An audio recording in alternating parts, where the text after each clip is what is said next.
Se tem uma coisa que irrita a gente, que é professor de redação, que é corretor de redação, que já trabalhou em vestibular, que tem uma larga experiência, é a gente pegar uma prova de redação e perceber que a pessoa está tentando enganar a gente, que a pessoa está tentando dar um jeitinho, como se a gente fosse trouxa, como se a gente não tivesse experiência, como se a gente fosse bobo. E eu vou mostrar para vocês aqui o que fazer para isso não acontecer e você prejudicar a sua nota, porque a banca irritada puxa a nota para trás. E vou mostrar também por que a prova de redação do Enem tem ficado cada vez mais difícil e mais rigorosa. Então, se você não tomar o cuidado e organizar o seu estudo da maneira correta, você não vai entrar na universidade. Eu sou o professor Mendes, sou professor universitário concursado em Universidade Federal, sou especialista em produção de texto, tenho mestrado, doutorado nisso, já vi milhares de alunos fracassarem por tomar o caminho errado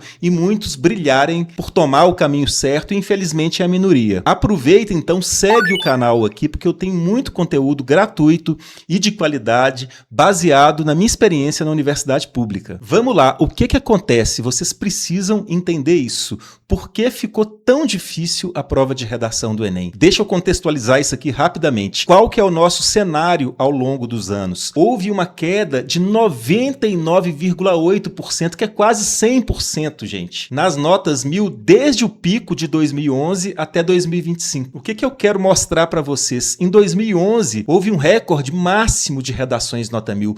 3.694 pessoas obtiveram a nota 1000. E em 2025, apenas 7 pessoas. Quer dizer, uma queda de 99,8%, que é 100%. Quer dizer, é uma coisa muito grave, muito disruptiva, muito louca, se vocês pensarem bem. Mas fiquem aqui porque eu vou contar para vocês o que irrita a gente, o que vocês devem levar em consideração e por que está acontecendo isso. Ou seja, por que essa grande ruptura? Tudo começou em 2013. Em 2013, gente, o MEC reformulou radicalmente o processo de correção da redação. Uma coisa importante que aconteceu: fim da média amigável, da chamada média camarada. A margem de erro entre dois corretores caiu de 200 para 100 pontos. Qualquer divergência de nota passou a puxar a nota para trás. Ou seja, antes de 2013, se um corretor desse 800 pontos e o outro desse 600, uma diferença de 200 pontos, se resolveria com uma média de 700. A pessoa ficaria com 700 na redação. Só acima de 200 pontos que a redação iria para um terceiro corretor.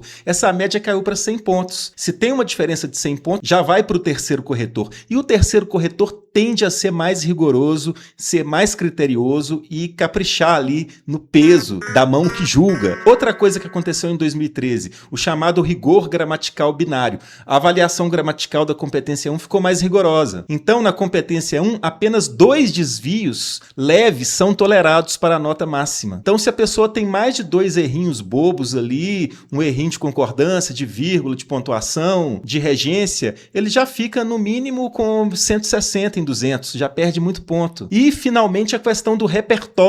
Muita gente acha que essa questão do repertório de bolso começou agora, em 2024. Não, já tem uma preocupação com isso desde 2013. Quer dizer, na competência 2 não basta citar autores, é obrigatório provar o vínculo causal entre a citação e o problema e a discussão argumentativa abordada. É preciso saber pensar, saber raciocinar, conectar o repertório sociocultural com a discussão que você propõe. E aí já temos uma primeira constatação que irrita a banca, que tira a banca do sério, que faz a banca passar mal. Primeiro, porque ela se vê tratada como burra, como alguém que é fácil de enganar. E não é. Segundo, porque a leitura de uma prova, a correção de uma prova de um texto ruim, deixa a gente até com queimação aqui no estômago. E não tem nada pior do que a gente ver modelo pronto, que a gente vê repertório de bolso, que a gente vê citação coringa, desconectada da argumentação proposta, que a pessoa copiou ali, a gente vê que a pessoa copiou. Ou então a gente vê que a pessoa usou aquelas fórmulas,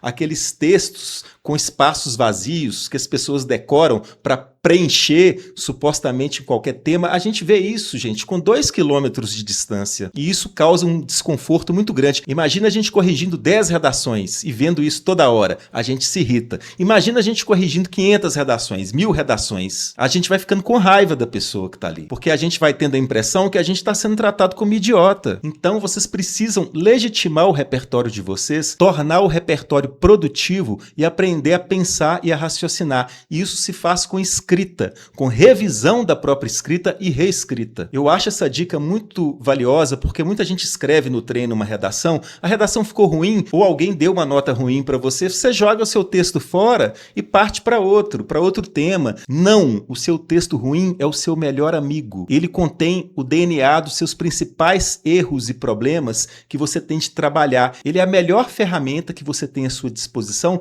para tomar consciência dos seus problemas e dar um passo adiante. Então peguem o texto ruim de vocês, leia, releia, leia em voz alta, vê o que está truncado, passa para alguém dar uma lida para vocês, apontar alguma coisa, reescreve, faz o mesmo processo, reescreve, revisa, reescreve, até ficar perfeito. Depois você parte para outra. É isso que você tem de inserir na sua semana. Não é em 7 dias escrever 7 redações. É escrever uma redação, revisar a própria redação, quebrar a cabeça, pesquisar. Se apareceu dúvida de pontuação, vai pesquisar a dúvida. Apareceu de concordância, vai pesquisar. Apareceu dúvida de crase, vai pesquisar. Reescreve. Então você não precisa escrever mais de 1 ou 2 redações novas por semana, porque você vai trabalhar a reescrita e a revisão de uma mesma redação. É muito mais eficiente. Aproveita e deixa aqui no comentário para mim a forma como você estuda, alguma dúvida, alguma sugestão de vídeo que eu possa fazer gratuitamente para você aqui no canal. Me conta se você usa modelo pronto, se isso já te prejudicou ou não, se a sua escrita melhorou,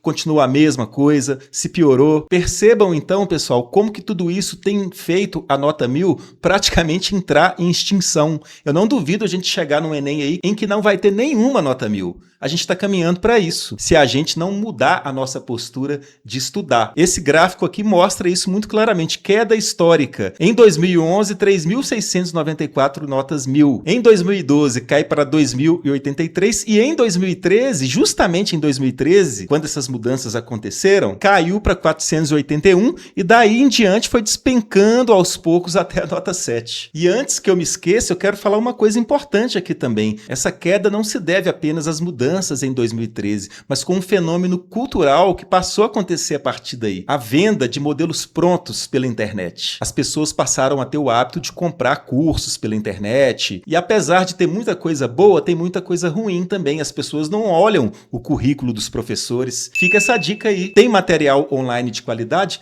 Tem, mas não é porque o cara é famoso, tem milhões de seguidores, é por causa do currículo dele. Ele tem anos de experiência em sala de aula, ele tem uma formação, no mínimo uma graduação para isso, ou um mestrado, um doutorado. A gente tem de pesquisar isso também. Quem que é o fulano? Onde que ele estudou? Ele estudou em escola federal? Em uma universidade de ponta? Isso é muito importante, porque você não contrata nem um pedreiro sem saber se ele tem experiência. Quando a gente vai ao médico, a gente quer saber o CRM daquele camarada. A redação não é diferente. Quem que é o cara que está ensinando para vocês? Essa professora tem formação onde? Então, a partir de 2013, os modelos prontos proliferaram, as listas de citações coringas, desses magos, dessas fadas da redação, desses gurus que existem por aí sem nenhuma formação ou muito pouca. E vamos então por uma coisa muito importante, vocês têm de ter consciência disso. Isso é uma questão de vida ou morte, vai definir toda a sua vida, a sua entrada na universidade, se você vai ter um salário melhor ou não. Prestem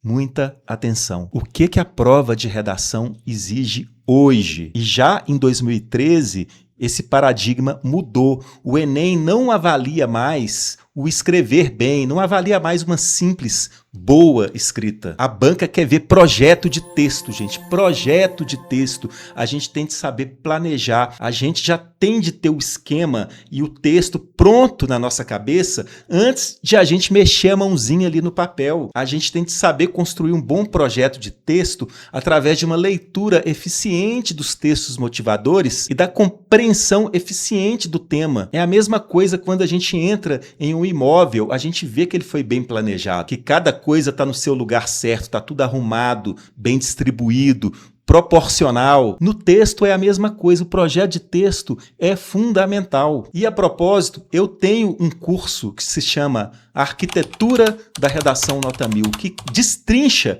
o projeto de texto. E além disso, são aulas exclusivas sobre introdução, sobre desenvolvimento, sobre conclusão, apostila de redações Nota 1000, com mais de 90 redações Nota 1000, um material super denso e detalhado sobre projeto de texto. Está aqui na descrição desse vídeo, vocês podem clicar e dar uma olhada sem compromisso. E saber construir um bom projeto de texto significa construir uma argumentação causal. Cada argumento precisa de causa, consequência e conexão real com o tema proposto. O texto precisa de uma proposta de intervenção coerente, precisa de um domínio técnico sem falhas, um investimento em gramática, em coesão e coerência, precisa de um repertório que se conecte à discussão proposta. É preciso saber pensar, raciocinar, encadear as ideias no texto de forma bem amarrada, começar e terminar o texto com chave de ouro. A única fórmula possível para escrever bem e também para se formar bem, porque a universidade depende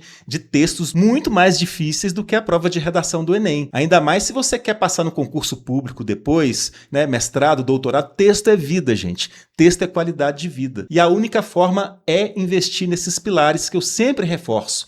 Leitura, releitura constante de bons textos, de redações Nota 1000, de textos dissertativo-argumentativos de qualidade, para formar repertório sociocultural aderente, escrita, reescrita e revisão textual. Pensem nisso porque isso salva vidas. Grande abraço.